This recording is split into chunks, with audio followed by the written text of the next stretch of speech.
Halo semuanya, selamat datang di channel Cerita Saja. Jadi hari ini topik kita adalah tentang wabah.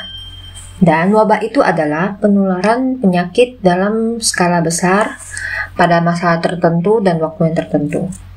Nah, wabah itu dibedakan menjadi dua jenis, yaitu wabah bakteri dan wabah virus. Dari masa ke masa, manusia selalu bertempur dengan wabah dan tidak pernah berhenti. Dan sekarang pun kita sedang bertempur dengan wabah, yaitu wabah virus corona. Hari ini kita akan membahas wabah-wabah yang mempunyai pengaruh besar dalam sejarah manusia. Yang pertama dan yang paling terkenal itu adalah wabah kematian hitam. Hanya mendengar nama ini sudah membuat merinding, bukan? Wabah ini terjadi pada abad ke-14 dan berpusat di Eropa. Dan ini merupakan penyakit pes. Penyebab penyakit ini bukan dikarenakan virus, melainkan bakteri yang bernama Yersinia pestis. Makanya itu, ini termasuk dalam jenis wabah bakteri. Dan penularan ke manusia itu melalui kutu. Dengan cara, kutu menggigit tikus yang sudah terjangkit penyakit pes, dan kutu tersebut menggigit manusia lagi, sehingga manusia itu juga tertular penyakit pes. Makanya dari itu, kutu dan tikus merupakan natural host atau penjamu penyakit pes. Dan dikarenakan penjamu yang dalam jumlah besar ini, sehingga penyakit pes ini menular dengan cepat dan dengan skala yang besar. Dan setelah tergigit oleh kutu yang terjangkit penyakit pes, manusia akan mengalami gejala seperti pembengkakan kelenjar getah kuning, demam, tidak sadar diri, dan terakhirnya mengakibatkan keracunan darah. Dan seluruh badan akan muncul bintik hitam besar, dan terakhirnya akan mengakibatkan kematian. Maka dari itu, dinamakan penyakit kematian hitam. Penyakit pes ini menular melewati media seperti droplet, infeksi luka, dan melalui saluran pencernaan. Sehingga dapat menular siapapun, tanpa memandang umur, jenis kelamin, ras, bahkan kedudukan sosial sekalipun. Asalkan kamu manusia, pasti akan terkena penyakit ini. Tingkat kematian penyakit ini juga sangat tinggi.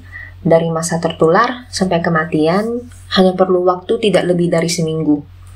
Maka dari itu, pada saat wabah penyakit pes ini terjadi, kota-kota di Eropa itu menjadi kuburan, dikarenakan banyak mayat yang bergelimpangan di jalanan. Pada masa abad ke-14, populasi penduduk di seluruh Eropa hanya sekitar 75 juta orang. Dan karena penyakit ini, jumlah orang yang meninggal sudah mencapai 25 juta orang. Artinya, dalam 3 orang itu ada seorang yang meninggal karena penyakit ini. Yang lebih parah itu di Italia dengan jumlah kematian di atas 50% dari seluruh penduduknya. Itu dikarenakan Italia merupakan pusat politik dan budaya di Eropa dengan populasi penduduk yang padat. Makanya setiap terjadi wabah di Eropa, Italia itu pasti termasuk dalam daerah yang lebih parah dari lainnya. Dan yang paling parah itu adalah Islandia. Pada masa itu hampir seluruh penduduk di Islandia meninggal, bahkan memerlukan beberapa abad untuk pulih ke jumlah penduduk semulanya. Jadi penduduk yang sekarang di Islandia itu berbeda dengan penduduk yang semulanya di sana. Tentu saja setelah itu penyakit kematian ini juga merambat ke seluruh dunia. Dengan perkiraan jumlah orang meninggal sekitar 75 juta sampai 100 juta. Dan pada saat itu jumlah populasi di seluruh dunia bahkan belum mencapai 500 juta orang. Maka dari itu, wabah kematian hitam ini termasuk wabah yang paling parah di sejarah manusia. Bahkan bisa dikatakan hampir menyebabkan kepunahan manusia. Tetapi, jenis penyakit ini, apabila kamu pernah terjangkit dan sembuh, biasanya tidak akan tertular lagi, karena kita sudah memiliki kekebalan tubuh. Dan dikarenakan penyebab penyakit pes ini tidak diketahui pada masa itu, menyebabkan orang-orang berada dalam keadaan kecemasan yang berlebihan. Mereka mulai berpikir apakah sendiri akan tertular penyakit tersebut, apakah sendiri akan mati, dan mereka semua tidak mengetahuinya. Dan yang paling parahnya itu, Pada saat ini ada yang menyebar isu-isu tentang bukankah ini perbuatan orang Yahudi? Dan itu menyebabkan orang Yahudi diserang kelompok masyarakat Eropa. Mengapa orang Yahudi selalu dikucilkan di Eropa? Itu juga mempunyai penyebab utamanya, yaitu perbedaan agama. Pada saat itu seluruh Eropa memeluk agama Kristen, dan hanya orang Yahudi yang memeluk agama Yahudi. Dan yang utama itu juga Tuhan Yesus Kristus dikhianati oleh Yudas Iskariot. Dan aslinya Yudas Iskariot itu orang Yahudi.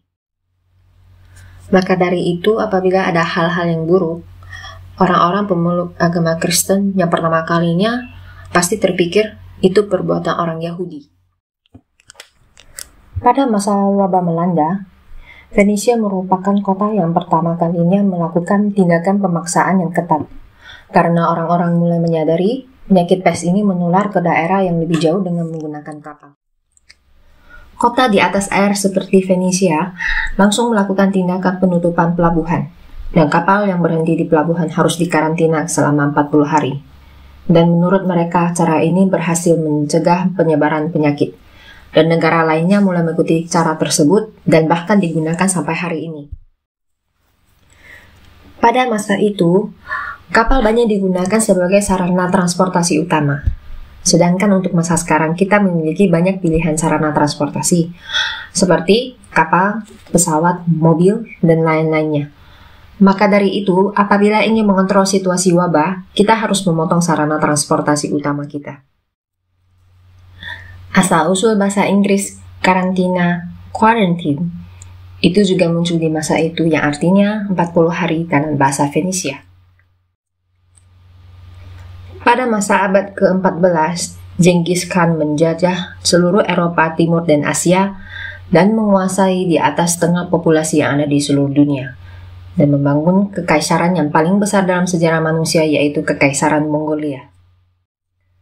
Kekaisaran Mongolia ini karena wabah kematian hitam mengalami kemunduran, dan juga ada penelitian yang mengatakan penyakit pes ini dibawa oleh tentara Mongolia.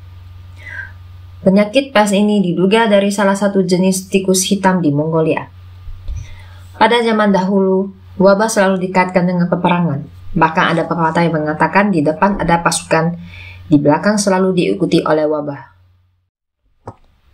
Setelah kejadian wabah ini, di seluruh Eropa mengalami perubahan yang besar. Yang pertama adalah, pada masa itu kitab suci agama Katolik menggunakan bahasa Latin. Dan pastor hanya menggunakan bahasa Latin untuk berkhotbah, membaca kitab suci. Karena wabah ini, jumlah pastor yang meninggal sangat banyak, dan menyebabkan tidak ada orang yang mengerti bahasa Latin. Dan sesudah itu baru mulai diperbolehkan menggunakan bahasa lain untuk menulis kitab suci. Dikarenakan jumlah orang yang berkurang banyak setelah wabah ini, maka orang yang kelaparan dan petani juga berkurang. Namun gaji menjadi lebih tinggi. Penulis terkenal di Amerika bernama Dan Brown berpikir kata pembaruan ini terjadi di abad 14 dikarenakan jumlah orang yang berkurang dan gaji orang yang meningkat dibandingkan sebelumnya. Dan sebelumnya, orang-orang hanya berpikir tentang bertahan hidup dan mengenyangkan perut menjadi lebih semangat untuk meneliti hal yang baru dan menjadi permulaan abad pembaharuan. Penulis terkenal ini melakukan penelitian dan dia menemukan bahwa setiap sesudah wabah, Italia akan berkembang dengan pesat. Dan menurut dia, wabah itu sebenarnya memiliki arti yang positif bagi manusia, walaupun harus pengorbanan yang besar. Maka setelah itu, dia menggunakan materi-materi ini untuk menulis serial novel yang terkenal seperti Angels and Demons dan Inferno. Dari abad ke-14 sampai ke-19, manusia mengalami beberapa kali wabah penyakit pes dan tidak pernah mengetahui penyebabnya. Sampai pada tahun 1894, penyakit ini merambat di Hong Kong dan Guangzhou, sehingga seluruh negara memutuskan membentuk tim investigasi untuk meneliti, dan akhirnya menemukan penyebabnya oleh Alexander Yersin dan Kitasato Shibasaburo. Dan setelah 40 tahun kemudian, para ahli menemukan serum untuk melawan penyakit ini. Namun obat-obat ini juga tidak dapat menyembuh penyakit pes dan sampai hari ini beberapa tempat masih ada wabah penyakit pes yang terjadi. Yang terakhir terjadi pada tahun 2017 di Madagaskar dengan jumlah tertular 2.400 orang dan 202 orang meninggal. Dan sekarang rata-rata per tahun di seluruh dunia ada 2.000 orang yang tertular penyakit ini, terutama di negara-negara Afrika yang kebersihan lingkungannya yang kurang. Seperti yang dijelaskan sebelumnya, penyakit pes ini diakibatkan oleh bakteri. Dan perbedaan dengan virus adalah bakteri bisa bertahan hidup tanpa pejamu, sehingga bakteri tidak akan berbelas kasihan pada pejamunya. Dikarenakan itu, orang yang tertular penyakit pes akan mati dalam waktu yang singkat. Berbeda dengan orang yang tertular virus, mereka memiliki masa inkubasi dan bisa menular orang lain. Sesudah melewati masa inkubasi, kebanyakan hanya muncul gejala seperti batuk dan bersin. Membuat manusia muncul gejala tersebut juga bertujuan untuk bisa menebar virus ke orang lain. Sedangkan penyakit pes yang disebabkan oleh bakteri tidak memiliki karakteristik seperti ini. Dari contoh di atas, dapat diketahui bahwa virus itu sangatlah pandai. Dan banyak penyakit yang juga memiliki sifat seperti ini, contohnya rabies. Orang ataupun anjing yang tertular penyakit rabies ini akan mulai gila dan menggigit orang lain. Itu dikarenakan virus yang mengontrol otak dan berusaha untuk menular virus ke orang lain. Maka muncullah gejala seperti ini. Contoh lainnya seperti toksoplasma. Dan pejamu terakhir toksoplasma ini adalah kucing. Demi untuk mencapai ke tubuh kucing, parasit ini akan menular ke tikus. Dan setelah itu, tikus akan muncul gejala seperti makan terus-menerus, tidak bergerak, dan semakin gemuk. Maka pergerakan tikus ini akan melambat, kucing akan mudah menangkapnya dan memakannya. Sehingga parasit akan sampai ke tubuh kucing untuk berkembang biak. Toksoplasma ini juga bisa menular ke manusia, tetapi manusia tidak akan muncul gejala apapun, karena kucing tidak bisa memakan manusia. Dan wabah selanjutnya adalah flu Spanyol, yang terjadi pada tahun 1918 dan berpusat di Eropa. Pada saat itu, jumlah populasi penduduk seluruh dunia mencapai 2 miliar, yang tertular 500 juta orang dan 100 juta orang yang meninggal. Hal itu disebabkan pada tahun 1918, Perang Dunia ke-1 baru saja selesai. Dan pada masa itu, banyak negara yang ke Eropa untuk berperang. Sesudah perang usai, para tentara membawa virus flu Spanyol pulang ke negara masing-masing. Sesuai data yang tercatat, yang meninggal karena Perang Dunia ke-1 berjumlah 20 juta orang. Sedangkan orang yang meninggal karena flu Spanyol berjumlah 100 juta orang. Maka dari itu, banyak orang yang berkata, wabah lebih mengerikan daripada perang. Dan wabah yang selanjutnya yaitu cacar. Cacar merupakan satu-satunya wabah yang berhasil kita taklukkan, dan sekarang sudah punah. Pada tahun 1979 yang terakhir tertular adalah orang Somalia, dan tidak pernah muncul lagi. Tetapi penyakit ini menyebabkan kurang lebih 500 juta orang meninggal. Sampai saat ini, kita masih belum menemukan natural host atau pejamu penyakit cacar ini. Dan perlu kita ketahui, virus itu pasti mempunyai natural host atau pejamu. Kalau tidak, dia tidak dapat bertahan hidup.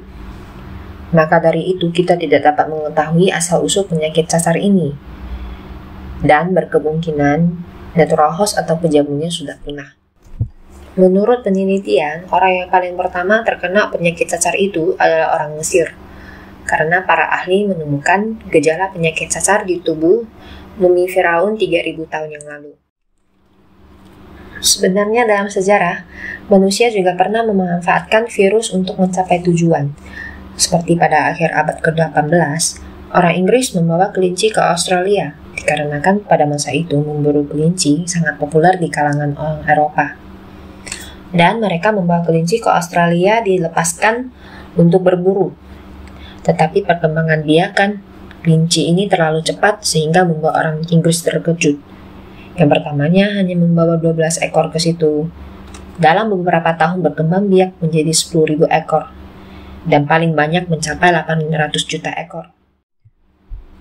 Kelinci liar itu memakan seluruh padang rumput di Australia menjadi padang gurun, menyebabkan sapi dan kambing tidak ada makanan.